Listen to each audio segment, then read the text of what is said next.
mist hangs heavy over the dark and still waters of the Scottish Highlands where a mystery has lived for centuries.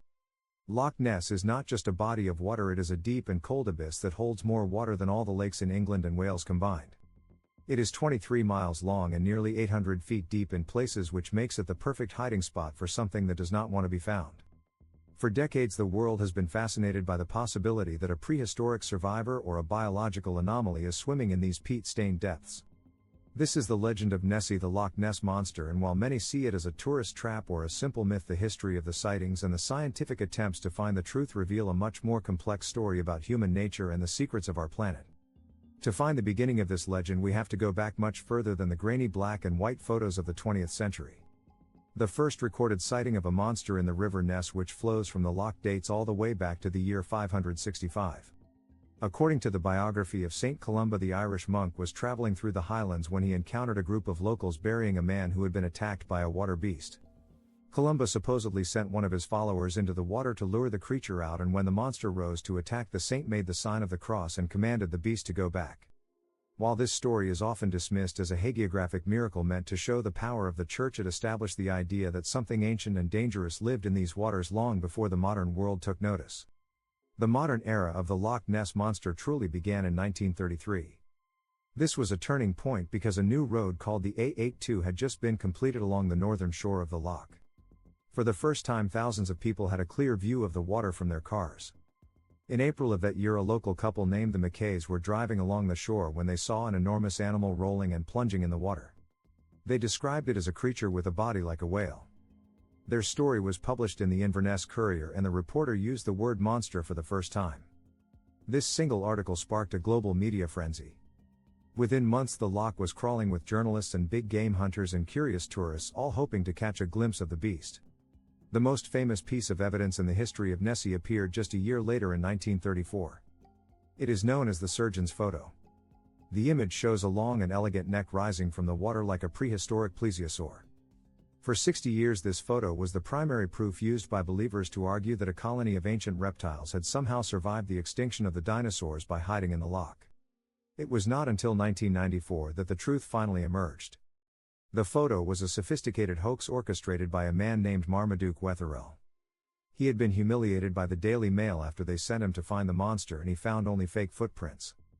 To get his revenge, he used a toy submarine fitted with a sculpted head and neck to create the famous image. Despite the reveal of the hoax, the image remains the definitive visual representation of the monster in the collective human consciousness. The scientific community has not sat idly by while the legend grew. Over the years there have been several massive operations to find physical proof of the creature. In the 1970s and 80s, researchers used advanced sonar technology to scan the depths of the loch.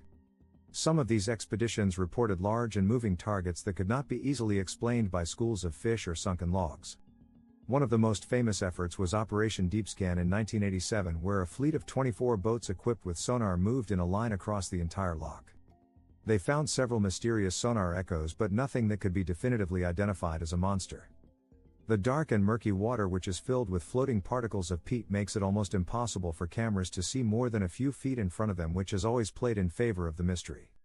One of the most recent and significant scientific studies took place in 2019, led by Professor Neil Gemmell from the University of Otago. His team took over 250 water samples from different parts and depths of Loch Ness. They used a technique called environmental DNA or EDNA analysis, which detects the genetic material left behind by every living creature in the water. They were looking for any signs of reptilian DNA that would prove the plesiosaur theory. The results were fascinating. They found no evidence of any large reptiles or sturgeon or even sharks. However, they found a massive amount of eel DNA. This led to the eel theory, which suggests that the sightings of long necks or large shapes in the water might actually be giant European eels. While most eels only grow to a few feet, it is biologically possible that a few individuals could grow to extreme sizes due to a lack of predators or a genetic mutation. The psychology of the sightings is just as interesting as the biology. Human beings are hardwired to find patterns in chaos, which is a phenomenon called pareidolia. When someone is looking at a vast and shimmering body of water with the expectation of seeing a monster, their brain can easily transform a floating log or a piece of debris or even a boat wake into a humped back or a long neck. The weather conditions at Loch Ness are also perfect for optical illusions. The way the wind hits the surface of the water can create standing waves that look like they are moving against the current. Furthermore, the loch experiences a phenomenon called a seiche, which is a rhythmic oscillation of the water caused by changes in atmospheric pressure. This can cause large objects from the bottom of the loch to rise to the surface, suddenly giving the appearance of a living creature breaching. There is also the undeniable economic factor of the legend. Nessie is a multi-million-dollar brand. It is estimated that the monster brings in over $60 million to the Scottish economy every year. The town of Drumnadrochit has become the unofficial capital of the monster hunting world, with museums and gift shops dedicated to the beast.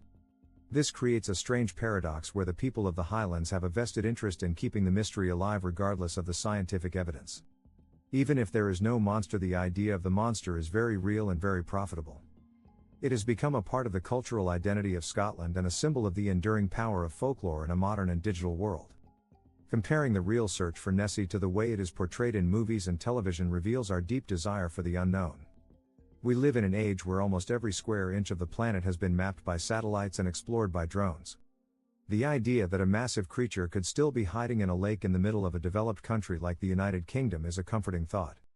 It suggests that the world still has secrets and that nature is still bigger and more mysterious than our technology.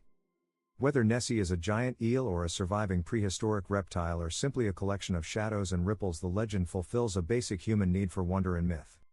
In conclusion, the story of the Loch Ness Monster is a journey through history and science and human psychology.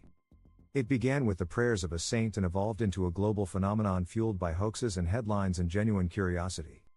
While the DNA evidence points toward eels and the sonar scans remain inconclusive, the monster continues to live in our imagination. As long as the waters of the loch remain deep and dark, there will always be someone standing on the shore waiting for a hump to break the surface. The mystery of Loch Ness is not just about what is in the water, but about what we hope to find when we look into the unknown. Thank you for exploring the deep mysteries of the Highlands with me today. If this deep dive into the legend of Nessie sparked your curiosity, please hit the like button. It helps our community of mystery seekers grow and ensures we can keep searching for the truth behind the world's greatest legends. What do you believe is swimming in the depths of Loch Ness? Do you think it is a giant eel or an optical illusion or something we have yet to discover? Let me know in the comments below, because I am very interested to hear your theories and your own experiences if you have ever visited the loch. If you want to keep uncovering the truth about the mysteries that define our world, make sure to subscribe and click the notification bell so you never miss a new story. To keep your journey into the unknown going right now, click on the video on your screen to explore another fascinating legend. Until next time, stay curious and keep looking beneath the surface.